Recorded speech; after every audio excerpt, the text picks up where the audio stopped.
Dear student, today we will talk about myocarditis. तो आज हम मायोकार्डाइटिस के बारे में बात करते हैं। तो मायोकार्डाइटिस क्या है? मायोकार्डियम का इन्फ्लेमेशन है। Myocardium is the ditis is the inflammation of myocardium and we know that what is myocardium. Myocardium is the inner muscular layer of the heart. तो जब इसकी इन्फ्लेमेशन हो जाती है तो इसको हम क्या बोलते हैं? मायोकार्डाइटिस। तो इसमें सिंपल सी चीज़ें हैं, कुछ काजेज आपने बस याद रखने हैं, ठीक है। तो मेजर काज जो हैं ये याद रखना है कि जो सडन कार्डियक डेथ हैं, डेथ जो हैं एरर्स के अंदर 40 साल के नीचे जो लोग होते हैं उनमें जो सडन कार्डियक डेथ है उसमें मेजर काज जो हैं वो हैं myocarditis. So major cause of a sudden cardiac death in headers less than 40 year old, ठीक है। तो इन लोगों में जो है सडन कार्डियक डेथ जो है वो जब होता है तो इसका एक मायोकार्डाइटिस भी एक मेजर काज है, ठीक है। प्रेजेंटेशन जो है इसमें हाईली वेरिएबल होती है, यानी कुछ लोग जो हैं डिफरेंट प्रेजेंट करते हैं और कुछ और लोग जो हैं डिफरेंट प्रेजेंट करते हैं, ठीक है। इसमें डिस्पनिया भी आ सकता है, chest pain, fever, arrhythmia, persistence, tachycardia होता है, यानी heart out of proportion to fever is the characteristic, यानी इसमें फीवर होगा लेकिन फीवर से ज़्यादा टिकिकार्डिया जो है होगा, ठीक है। तो इसका मतलब ये है कि मायोकार्डाइटिस में क्या होगा? टिकिकार्डिया होगा out of proportion to fever.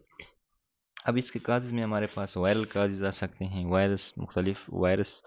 इसके अलावा पैरासाइट्स आ सकते हैं, बैक्टीरियल काजेज, टॉक्सिन्स हैं कुछ, और कुछ ड्रग्स हैं, and rheumatic fever and auto immune conditions that are causing the myocarditis, ठीक है। तो वायरस में हमारे पास हेडिनो वायरस हैं, coxsackie B virus, this is important one, parvo B19, HIV, HHV6, COVID-19 and lymphocytic infiltrate with focal necrosis highly indicative of viral myocarditis. तो इसमें जो है वायरल काजेज में ये चीज़ आ सकती है। पैरासिटिक में हमारे पास ट्रेपोनोसोमा क्रूजी एंड टॉक्सोप्लाज्मोसिस गोंडाई या गोंडी, ये जो है हमारे पास क्या है? पैरासिटिक काजेज हैं मायोकार्डाइटिस के। बैक्टीरिया में जो है बोरीलिया, बर्गडोरफेरी हैं, माइकोप्लाज्मा जो है, नमूनिया है, कॉर्निबैक्टीरियम जो है, diphtheria. So these are the bacterial cause of myocarditis. ये बस रखने वाली चीज़ें हैं ना। टॉक्सिन में कार्बन मोनोऑक्साइड है, ब्लैक विडो वेनम जिसमें हमारे पास आते हैं। इसके अलावा रूमेटिक फीवर जो है it also cause myocarditis. Drugs में डॉक्सोरिबोसिन और कोकेन जो है हमारे पास क्या है? मायोकार्डाइटिस के काज हैं। इसके अलावा हार्ट इम्यून कवासाकी डिजीज़ हैं, सार्काइडोसिस हैं, एसिली हैं, पोलीमाइसाइट एंड डर्मेटोमाइसाइट। ये हम यहाँ पे डिस्कस नहीं कर सकते क्योंकि फिर टॉपिक लंबा हो जाएगा, तो इसको हम अपनी जगह पे जो है डिस्कस करेंगे। अब जो एक पेशेंट को मायोकार्डियल इन्फेक्शन मायोकार्डाइटिस हो गया तो इस मायोकार्डाइटिस की वजह से उसको क्या क्या कॉम्प्लिकेशन हो सकते हैं? तो इसमें सडन डेथ हो सकते हैं, जिस तरह हमने पढ़ा कि 40 साल के अंदर जो है मेजर काज हैं सडन कार्डियक डेथ का, वो क्या है? मायोकार्डाइटिस है। तो myocarditis is having a complication called sudden death. Arrhythmia भी हो सकते हैं, हार्ट ब्लॉक हो सकते हैं, direct cardiomyopathy, heart failure, mural thrombus हो सकते हैं, systemic emboli. So these are the different types of complication that occur in myocarditis। इसके बाद क्या है? Heredity haemorrhagic telangiectasia. तो इसमें क्या होता है? हेमोरेजिक प्रॉब्लम हो सकते हैं, ठीक है। इसको आस्लर वेबर रेंडू सिंड्रोम भी कहते हैं और ये ऑटोसोमल डोमिनेंट डिसऑर्डर है ब्लड वेसल का, ठीक है। इसमें फाइंडिंग क्या होती है? ब्लांचिंग लेजन होते हैं, टेलेंजेक्टीजिया होता है, यानी जब इसको प्रेस करते हैं तो वो ब्लड चला जाता है, जब हम इसको भी रिलैक्स करते हैं तो वो क्या करता है? ब्लड आ जाता है। So that is called blanching. तो टेलेंजेक्टीज इसको बोलते हैं। स्किन के ऊपर ये टेलेंजेक्टीज यानी इसके ऊपर ब्लांचिंग लेजन होंगे स्किन के ऊपर या म्यूकस मेम्ब्रेन के ऊपर हो सकते हैं। रिकरेंट एपिस्टेक्सिस, बार बार इस पेशेंट को क्या होगा? खून से जो नाक से हैं उससे जो है खून बहेगा। एपिटेक्सिस आर्टीरियोवेनस मालफॉर्मेशन होगा, जैसे कि ब्रेन, लंग एंड लिवर के अंदर जे ब्लीडिंग है इमेच्योर होगा। तो इसमें असल में वेसल जो है वो एबनॉर्मल होते हैं, उसमें ब्लीडिंग के चांसेस ज़्यादा होते हैं। ईवीएम आर्टेरियोवेनस मालफॉर्मेशन जो है एबनॉर्मल हाई फ्लो कनेक्शन होता है बिटवीन हार्टी एंड वेन, यानी हार्टी एंड वेन के दरमियान जो है कनेक्शन होता है, इसको क्या बोलते हैं? ईवीएम आर्टेरियोवेनस मालफॉर्मेशन, ठीक है।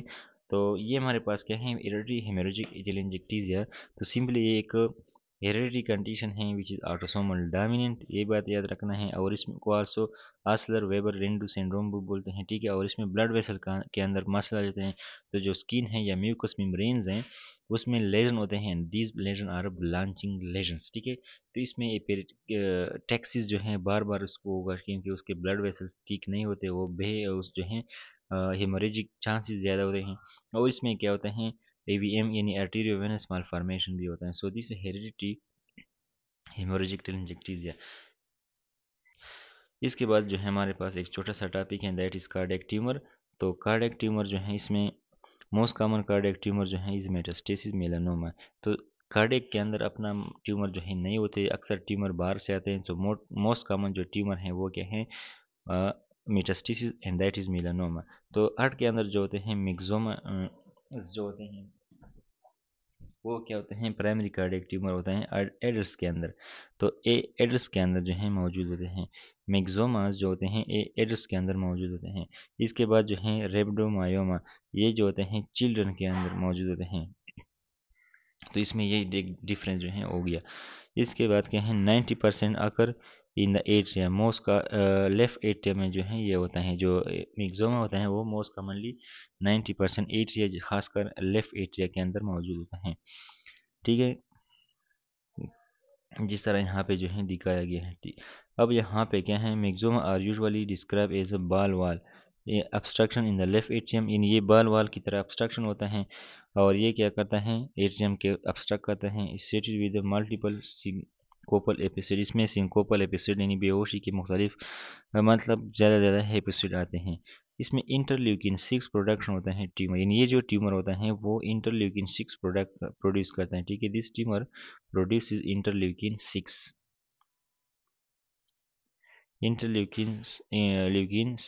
6 production by the tumor constitution. और इस वजह से फिर क्या होता है, कॉन्स्टिट्यूशनल सिम्टम्स जिनमें क्या होता है, फीवर वेट लॉस जो है सिम्टम्स आ जाते हैं। मैं auscultate early diastolic tumour flop sound, इसमें ये हम अस्कल्टेट कर सकते हैं ये वाले साउंड, ठीक है।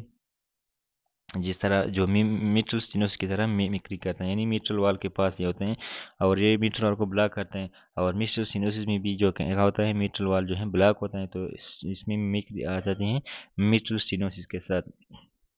अगर हम इसकी एस्ट्रोलॉजी माइक्रोस्कोप के ज़रिए से इसको देखेंगे तो इसमें क्या होगा कि जिलेटिनस मटेरियल होता है, मैक्सिमम के सेल होते हैं which are emerge in the glycosaminoglycan. तो अगर हम हिस्टोलॉजी करेंगे तो इसमें जिलेटिनस मटेरियल्स होंगे और मेग्जोमा के जो सेल्स होंगे वो ग्लाइकोज एमाइनोग्लाइकेन के अंदर दाखिल हुए होंगे, ठीक है। तो एडल्ट्स मेक 6 मिक्स ड्रिंक्स, तो इसका मतलब यह है कि जो मेग्जोमा है ये एडल्ट के अंदर होता है and that is having the production of interleukin 6। और जो मेग्जोमा है फिर इसमें जो साइन सिम्टम आते हैं, कॉन्स्टिट्यूटल सिम्टम्स जो होते हैं जिनमें फीवर है वेट लॉस है, वो इंटरल्यूकिन 6 प्रोडक्शन की वजह से होता है। तो इसके बाद हमारे पास क्या है, रेब्डोमायोमा, इसमें most frequent primary cardiac tumour है चिल्ड्रन के अंदर, मतलब मिक्सोमा जो है मोस्ट कॉमन है इन द एडल्ट्स, और अगर चिल्ड्रन की बात करें तो इसमें क्या है, रेब्डोमायोमा है। और ये एसिड है विद ट्यूबर स्क्लेरोसिस। अगर हम इसको माइक्रोस्कोप के जरिए से देखें यानी हिस्टोलॉजी में हेमाटोमेटस ग्रोथ होगा, और ये क्या है, more common in the ventricles. तो एक और डिफरेंस जो हमने यहाँ पे पाया वो क्या है कि ये वेंट्रिकल में ज़्यादा होता है, और जो है जो मेग्जोमा है वो एट्रियम के अंदर ज़्यादा थे। सो यहाँ पे मैं एमसीक्यूज और एनआरई के हवाले से जो डिफरेंसेस हैं वो मैं लिखता हूँ। सो मेग्जोमा जो है और रेब्डोमायोमास,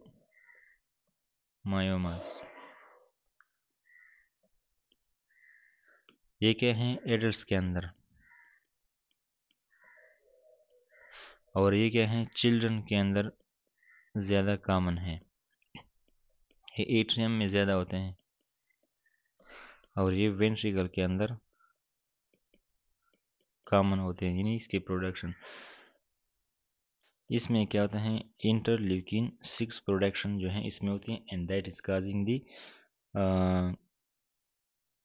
कॉन्स्टिट्यूशनल सिम्टम्स। तो ये हमारे पास क्या हैं, डिफरेंसेस हैं बिटवीन मिक्सोमा एंड रिब्डोमायोमा। तो ये हमारे पास ख़त्म हो गया pathology of cardiovascular system. Next इंशाल्लाह हम डिस्कस करेंगे कार्डियोवास्कुलर फार्माकोलॉजी।